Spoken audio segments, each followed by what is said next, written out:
Hi, I'm Paul Salmon, I'm a spiritualist medium. My guests today are Janette Oakman and Diane Beth. Hello ladies. Hello. Hello. Right, now you've just set up, if you call it set up, or begun or restarted Great Yarmouth Spiritualist Church. How did this come about? Well, there wasn't one in Great Yarmouth, and there'd been a few in the past, but they hadn't lasted very long, had they? And I moved to Great Yarmouth 2 years ago, and you know, I would have liked to have started one then. And Diane, she'd always wanted to as well, hadn't you? Yeah, I've been approached a few times by friends that were interested, And we just got to a point, didn't we, really, where we thought, right, this is the right time to do it now. It just felt good. Yes. I can relate to that because the time just feels right, doesn't it? Yes. How do you go about doing it though? Where do you start? First of all, we sourced the building. Yeah. We decided not to use the original building that had been used as a spiritualist church because we felt that had failed so many times that we wanted to take it away from that, just that feeling. Because I think I worked in that other one. Is that what you're talking about? The Unitarian. Unitarian church. But where you work now, it's... having worked as a medium myself, I've worked around a lot of the UK, I've worked in a lot of places that were actually held in Quaker buildings, and I personally sat in a circle in Hoddesdon in a Quaker building, so I knew the energies were good in Quakers. So I suggested to Diane, well, how about we look at the Quaker building? And we saw a sign up saying, you know, that there was a room available for hire. Oh, so you didn't have to ask them? We hadn't even been in there. So they're sort of advertising it for hire anyway? Yes, at the time, yes. And we'd looked at different days of the week, and I felt that we had to choose a date that wasn't being used by other churches. And I explained to her that if we actually have it on a completely different day, you're going to have more of your pick at the mediums than what you would if you had it on a Sunday, for example. Right, so are you like other churches that I've noticed work twice a week? No, we only work on a Wednesday evening. Oh, you do? No Sunday service yet? Not at the moment. No, not yet, because it's early days. Because we're so new, most mediums that I've met are booked 2 years in advance. So we decided to move away from Sundays in order that we could get the mediums to come and bring people in. And we had to work that in between the circles that I run as well. So we were lucky in some respect that Diane had in the past, she'd been putting on clairvoyant evenings, so she knew a lot of contacts locally. But where I come more from Hertfordshire, Cambridgeshire, Bedfordshire kind of area, I also have a great big list of friends as well. So it's been quite good because we've had a mixture of the old, and we've had some friends, we've got some lovely friends coming up to work in Yarmouth. And then I've had the opportunity, obviously, to meet yourself as well. Yes, I have been working at... So it's lovely because you're going to get lots of new people there that locals haven't seen before. So we're also helping the mediums who would like to be able to work in Norfolk to actually have a chance to appear, and hopefully they'll get bookings in the local churches as well, which obviously we support. What is it you each bring to this? I mean, are you both mediums? No. What's your skill then, Diane? Well, I sort of came into this, as I call it, sideways. I started out, I had a paranormal investigation team. And what we found was our mediums were picking up more evidence than our equipment was, more checkable evidence. So I then went into finding out more about spiritualism and spirituality. I was always interested, but I went to sort of like learn more, and through that, gradually, our team actually works more spiritually now than we do technically. So I got into it that way. And how did you both meet each other? I was asked to stand in for a local medium who'd been ill, and at the last minute I was told that I didn't need to work, and it was my birthday, and I was in Yarmouth, my first birthday on my own, no family or friends, so I thought I'll go anyway, because I'm a psychic artist as well as a medium. So I went along with my drawing stuff, and just sat down and drew. And this was an event that Diane had organised. So I met Diane that day. Oh, okay. And I drew portraits while I know, I've seen very good your portraits. I've seen them on the internet and Facebook and what have you. They were colourful, some of those. Yes, colours coming back in because I wasn't, I've concentrated more on the skills of drawing recently.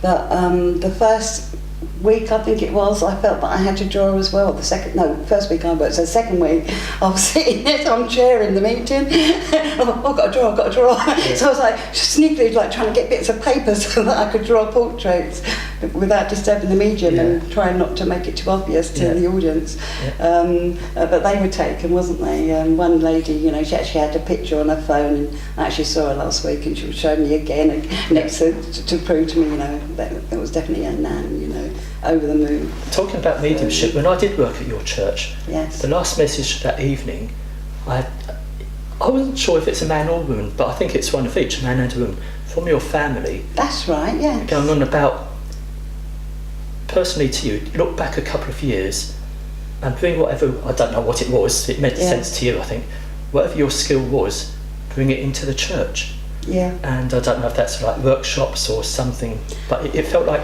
they wanted to encourage you to have ideas to bring I'm a writer as well. Okay. I used to do a lot of channeling for spirit, but I haven't done that for a long time. Writer in my own right, as well as for spirit, but also the drawing. But what I believe I bring to the church more than anything is the fact that I have sat in them chairs, and I don't know if I said it when you was there, but I sat for about 20 years in a spiritualist church, different spiritualist churches, hearing, it's time for absent healing, and I thought, well, I don't know what I'm supposed to do, so I used to sit there in my mind, pretending to sew their bones up or whatever, because I didn't know what you're supposed to do, no one told me, I don't know how to do absent healing, so I make a point when I can see there's some people there that might not know, well, actually, this is what you're supposed to do. That's good. Yeah? You're supposed to think of it being healthy and happy and doing their favourite things, that's the way. Imagine that positive energy, and I've never ever heard that explained in any church I've ever been in or worked at. Because your church has been going, a couple of months at the moment? Yes. How many turned up at your first meeting? I think it was 12, but a lot of them were people that we knew, not all of them. But that's good for the first time, I think. 12. Absolutely. But now we're in the 20s, and was it the week you was there? 30 we had over 30. Yeah. But every time, we're having different people come in, and they might not be there the next week, they'll be there the week after. Yeah. And now they're started bringing their friends as well. Yeah. And we've got the Facebook group, Great Yarmouth Spiritual Community. Okay. And so it's nice because we're getting lots of new members to that group as well. Yeah. Because one of the things that we're very big on is, this is not mine and Di's church. No. This is not our service. This is Great Yarmouth service. So we want to have your feedback. Tell us what songs you'd like to have. If you've written a poem, you'd like to get up and read it, or perhaps you might want to get up and speak inspirationally for a couple of minutes, We want you to, this is for you as well. And what I like is you both got so much enthusiasm. When I worked at your church, you, Janette, chaired for me. That's right, yes. Do you share chairing, or do you actually do different things? Or if I hit something, if I said something I shouldn't have said? Well, Di knows I like talking. It's something I never ever wanted to do, funny enough. I always said, I'd be the medium, it's easier. Because spirit tell you what to say. But I'm getting comfortable doing that, which is great. But last week our medium didn't come.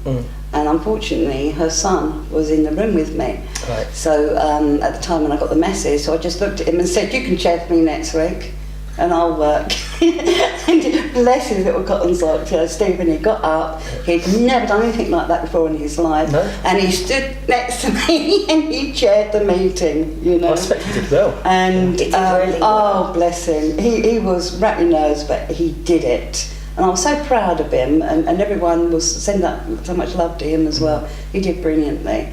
And we've got a lovely man called Richie, who's going to be chairing next week.